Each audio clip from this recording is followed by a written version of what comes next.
नमस्कार दोस्तों, मैं अनु प्रताप गढ़ी। दोस्तों, जैसा कि आज आप लोग जानते हैं कि ये कोरोना नामक वायरस हमारे देश में ही नहीं बल्कि पूरे विश्व में ये कुछ इस तरह फैल गया है जिससे हमको आपको आज बचने की बहुत आवश्यकता है।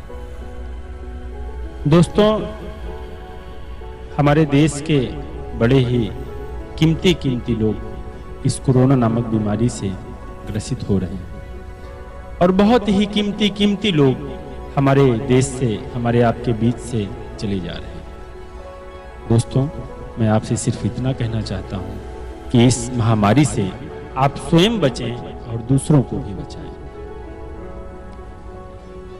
स्वच्छ रहें, स्वस्थ रहें और आपसे यह निवेदन करता हूं कि हमारे देश के यशस्वी प्रधानमंत्री आदरणीय नरेंद्र मोदी जी ने जो 22 मार्च को जनता कर्फ्यू का आंदोलन चलाया है, आप लोग पूरे दल बल के साथ आदरणीय प्रधानमंत्री नरेंद्र मोदी जी के साथ खड़े हों और उसका पालन करें।